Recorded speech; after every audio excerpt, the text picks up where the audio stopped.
हमारे पूर्वजों में से एक ने आग जलाई और दूसरों ने उनसे ये ज्ञान सीखा। फिर उन्होंने इस ज्ञान को अगली पीढ़ी तक पहुंचाया। इसके बाद पहिए का आविष्कार, कृषि, पढ़ना लिखना, मैथमेटिक्स और अंतरिक्ष यात्रा। जीवन की इस यात्रा में साम्राज्यों का उत्थान और पतन होता रहता है, लेकिन समय के साथ पिछली पीढ़ियों के अनुभव से प्रगति भी होती रहती है। जब तक लोहे का खनन ना सीखा जाए, हम हल नहीं बना सकते। इलेक्ट्रिसिटी को समझे बिना ना लाइट बल्ब होता और ना ही कंप्यूटर्स या स्मार्टफोन्स। इससे पता चलता है कि हमारी डेवलपमेंट लीनियर है, लेकिन कभी कभी कुछ ऐसे ऑब्जेक्ट्स खोज लिए गए जो हमें अचंभे में डाल देते हैं। जैसे एक डूबे हुए प्राचीन जहाज में मिला कंप्यूटर, 1 लाख साल पुरानी गुफा में पाया गया पावर प्लांट और बिलियन ईयर्स पहले मिले न्यूक्लियर रिएक्टर के सबूत। ऐसे ऑब्जेक्ट्स का अस्तित्व तो संभव नहीं है, लेकिन वो सच में है।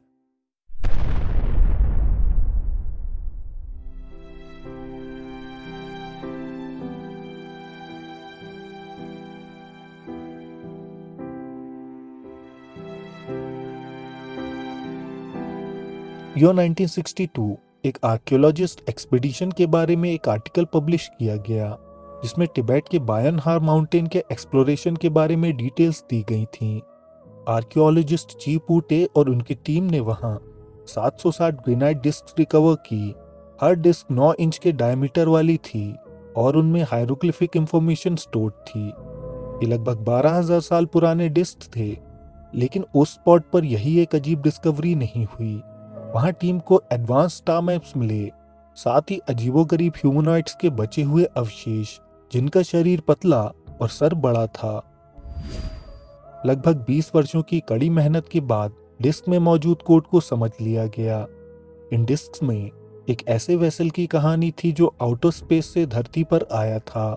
ये वेसल तिब्बत के पहाड़ों पर क्रैश हो गया और इससे बाहर निकले कुछ अजीबोगरीब बीइंग्स। इन डिस्क में उन बीइंग्स का नाम डॉपा बताया गया। लिखने वालों का मानना था कि ये बीइंग्स दूसरे प्लैनेट से धरती पर आए थे, लेकिन ये खतरनाक नहीं बल्कि शांतिपूर्ण और फ्रेंडली बीइंग्स थे। ये फाइंडिंग्स प्रोफेसर सुम न्यूई ने 1962 के पब्लिश आर्टिकल में डिस्क्राइब की। वैज्ञानिकों ने पाया कि इन ग्रेनाइट डिस्क में काफी कोबाल्ट और हैवी मेटल्स मिक्स थे, जिन्हें प्राचीन टूल्स की मदद से कार्व करना संभव नहीं था। उन्हें यह भी पता चला कि ये स्टोन्स पहले के समय में इलेक्ट्रिकली चार्ज थे। इस खोज के तुरंत बाद ये डिस्क गायब हो गईं। कुछ समय बाद पता चला कि वो डिस्क चाइना के बैनपो म्यूजियम के डिस्प्ले पर लगी हुई हैं। ये 1974 में ऑस्ट्रियन इंजीनियर अर्नेस्ट वैगनर खास इन डिस्क को देखने चाइना के म्यूजियम गए। म्यूजियम ने उन्हें डिस्क के बारे में कोई जानकारी नहीं दी, लेकिन उन्होंने डिस्क की तस्वीर जरूर ले ली। उसी साल सन गॉड्स इन एक्साइल नाम की बुक पब्लिश हुई, जिसने सब कुछ साफ कर दिया। ये किताब Oxford professor Carl Robin Evans की स्टोरी है, जो 1947 में बायन हार माउंटेन्स में गए थे। वहां उन्हें जीते जागते डॉपा बींग्स मिले और कार्ल ने उनकी भाषा सीखी। फिर उन्होंने डॉपा के रिलीजियस लीडर लुर्गिन ला से उन्हीं के इतिहास को जाना था। लुर्गिन ला ने कार्ल को बताया कि वो लोग सीरियन प्लैनेट सिस्टम से धरती पर 12,000 साल पहले एक्सप्लोरेशन के लिए आए थे, लेकिन उनकी शिप हिमालय में क्रैश हो गई, जिसकी वजह से वो हमेशा के लिए धरती पर फंस गए। ये बुक दरअसल कार्ल रॉबिन इवंस के जर्नल के आधार पर लिखी गई और उस जर्नल में काफी तस्वीरें भी थी। ये तस्वीर ह्यूपा ला और वीज ला की है, जो डॉपा के लीडर्स थे। जर्नल के अनुसार डॉपास 4 फीट के औसत लंबाई वाले बींग्स थे, जिनकी बड़ी और नीली आंखें थीं। यो 1994 में जर्मन साइंटिस्ट हार्टविग हॉस्टॉफ चाइना के म्यूजियम पहुंचे। वो डिस्क देखने की रिक्वेस्ट करने लगे। उन्हें बताया गया कि वो डिस्क ऑफिशियल ऑर्डर्स के तहत डिस्ट्रॉय कर दी गई हैं। उन्होंने जांच पड़ताल शुरू की तो चाइनीज गवर्नमेंट ने उनसे कहा कि उनके पास किसी डॉपा ट्राइब या डिस्क का रिकॉर्ड नहीं है। चाइनीज गवर्नमेंट का कहना था कि डॉपा थे ही नहीं।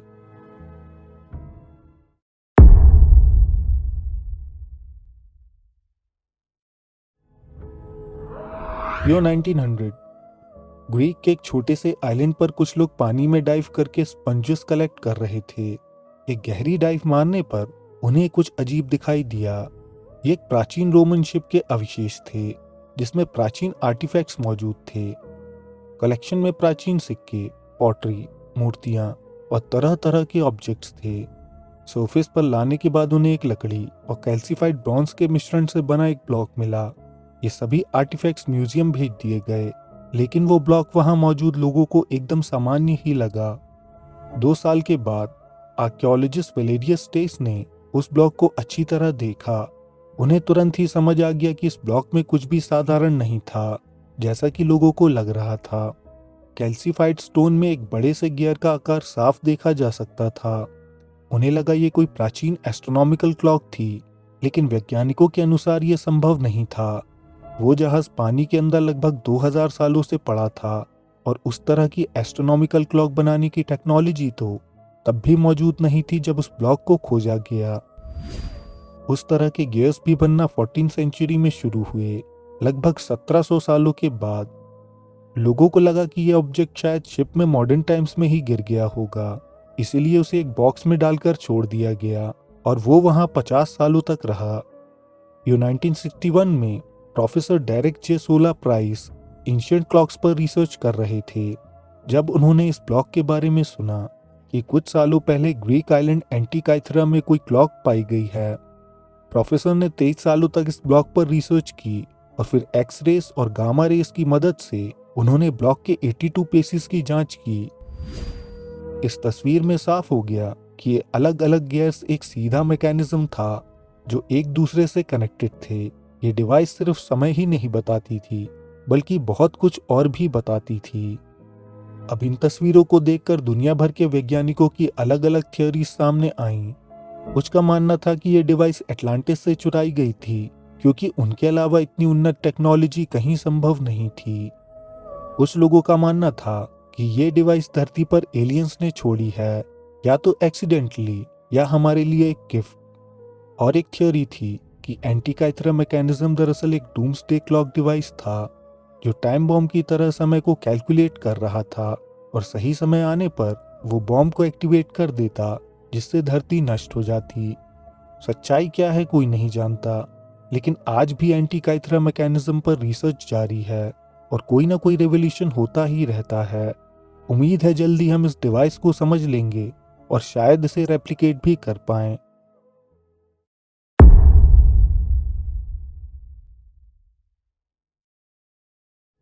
चाइना के चिन्हाई प्रोविंस में क्योसू लेक के दक्षिणी भाग में माउंट बैगोन नाम का एक पिरामिड शेप माउंटेन है। यो 1996 में बाईवू नाम के एक्सप्लोरर इसी माउंटेन की एक केव को एक्सप्लोर कर रहे थे जब उन्होंने एक कॉन्ट्रोवर्शियल डिस्कवरी की। उन्हें जमीन में आयरन स्क्रैप्स और अजीबोगरीब लोहे के पत्थर दिखाई दिए, लेकिन सबसे ज्यादा रहस्यमयी आयरन पाइप्स थे जो पहाड़ के अंदर से गुजर रहे थे। अब यहाँ से कहानी में नया मोड़ आ गया, क्योंकि ये केव नेचुरल नहीं थी, यहाँ तक कि ये पहाड़ भी नेचुरल नहीं था। ये एक मैन मेड पिरामिड स्ट्रक्चर था। ये इलाका बियाबान था, ना तो यहाँ कोई रहता था, ना ही इतिहास में किसी के रहने के कोई भी साक्ष्य मौजूद थे। बीजिंग इंस्टीट्यूट ऑफ जियोलॉजी के अनुसार वो आयरन पाइप्स 1.5 लाख साल पुराने थे। ये पाइप्स अलग अलग आकार के थे। इनका डायामीटर 18 इंचेस से लेकर चावल के ग्रेन के बराबर का था। कुछ तो इतने मोटे थे कि हम उनमें आसानी से चल सकते थे। हैरानी की बात थी कि मेटलर्जी 10,000 बीसी तक डिस्कवर ही नहीं हुई थी। सवाल था कि आखिर पाइप्स किसने और क्यों बनाए। लगभग 160 फीट दूर भी लेक के अंदर कई पाइप्स पाए गए। लोगों का अनुमान था कि इन पाइप से पानी पिरामिड के अंदर पंप किया जाता था। अब ये खारे पानी की झील थी, तो कुछ लोगों का मानना था कि इन पाइप्स का मकसद इलेक्ट्रोलाइसिस हो सकता है। जब पानी से इलेक्ट्रिक करंट गुजरता है तब हाइड्रोजन और ऑक्सीजन के मॉलिक्यूल्स अलग हो जाते हैं और सॉल्ट वाटर इलेक्ट्रिसिटी का अच्छा कंडक्टर माना जाता है। हाइड्रोजन का इस्तेमाल फ्यूल की तरह भी किया जा सकता था। पाइप्स की जांच से पता चला कि उनका 30% हिस्सा जंग लगे लोहे से बना था और बाकी हिस्सा सिलिकॉन डाइऑक्साइड से।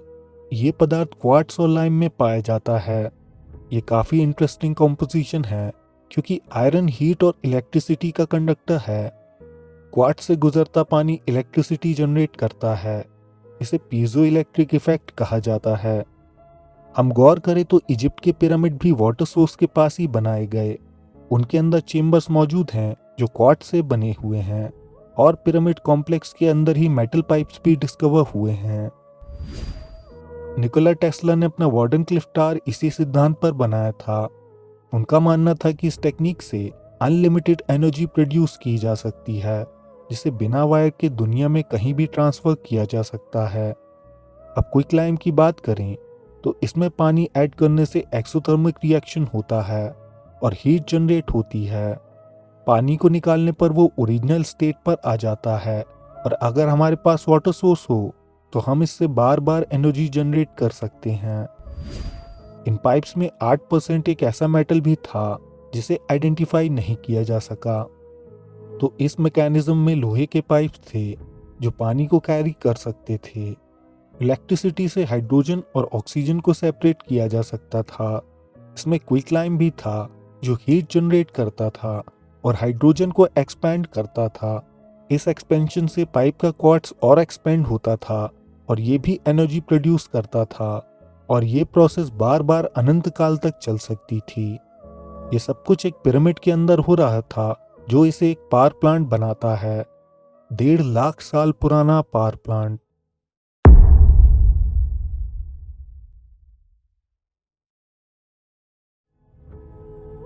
फिजिसिस्ट फ्रांसिस पेरिन फ्रांस के दक्षिणी भाग में एक न्यूक्लियर प्लांट पर बैठकर सोच रहे थे कि ये कैसे संभव है। उनके पास यूरेनियम ओर का एक टुकड़ा था, लेकिन जो उन्हें दिखाई दे रहा था उसका कोई सेंस नहीं था, क्योंकि ये टुकड़ा न्यूक्लियर फिजन से गुजरा था। लेकिन इस पत्थर को उनके सामने ही माइन किया गया था। न्यूक्लियर फिजन कोई प्राकृतिक घटना नहीं कि जमीन के अंदर अपने आप घटित हो सके।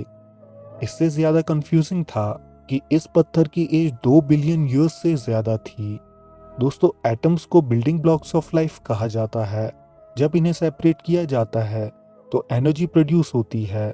इस पावर का यूज फोन चार्ज करने में किया जा सकता है, पूरी सिटी को इलेक्ट्रिसिटी देने में किया जा सकता है, और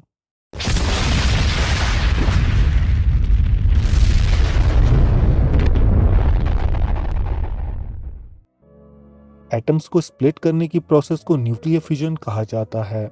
इसके लिए एक हाई क्वालिटी एनर्जी सोर्स की जरूरत होती है, जैसे यूरेनियम। इसे ढूंढना मुश्किल है, और अगर ये मिल भी जाए तो इसका इस्तेमाल करने से पहले इसे प्रोसेस करना जरूरी होता है। इसके बाद प्योर वाटर की जरूरत होती है। ये पानी एकदम शुद्ध होना चाहिए। इससे सारे मिनरल्स केयरफुली निकाले जाने चाहिए और वाटर डिस्टिल्ड होना चाहिए। इसके बाद एक प्रोसेस के थ्रू न्यूक्लियर फिजन के जरिए एनर्जी प्रोड्यूस की जाती है।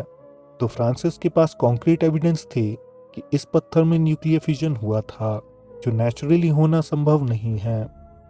अमेरिकन केमिस्ट ग्लेन सीबॉग का भी मानना था कि इस प्रोसेस के लिए जो कंडीशंस चाहिए होती हैं वो एग्जैक्टली राइट होनी चाहिए, वरना फिजन संभव नहीं, और प्राकृतिक अवस्था में ऐसा होना असंभव है। आगे एक्सप्लोरेशन से माइंस के पास फिजन बाय प्रोडक्ट्स का हाई कॉन्सेंट्रेशन पाया गया, और तो और उस रीजन की जियोलॉजी में रेडियो एक्टिव वेस्ट पाया गया, जिससे साबित हो गया कि वहां न्यूक्लियर रिएक्टर लगभग 5 लाख सालों तक चला था। जब ये रिएक्टर चल रहा था तब धरती पर सिंगल सेल ऑर्गेनिजम्स का जीवन था। तो फिर ये सब कैसे संभव हुआ? इन सभी ऑब्जेक्ट्स को देखकर समझ नहीं आता कि आखिर ये सब कैसे हुआ। क्या यहाँ हमसे पहले एलियंस की सभ्यता मौजूद थी, या फिर कहीं ये कोई टाइम स्लिप की घटना है जहाँ मॉडर्न टेक्नोलॉजी समय की सीमाओं को तोड़कर भूतकाल तक जा पहुंची? इसका जवाब तो किसी के पास नहीं है। कमेंट्स में बताइए कि आप इनके बारे में क्या सोचते हैं। आज के एपिसोड में बस इतना ही। वीडियो पसंद आया हो तो लाइक करें।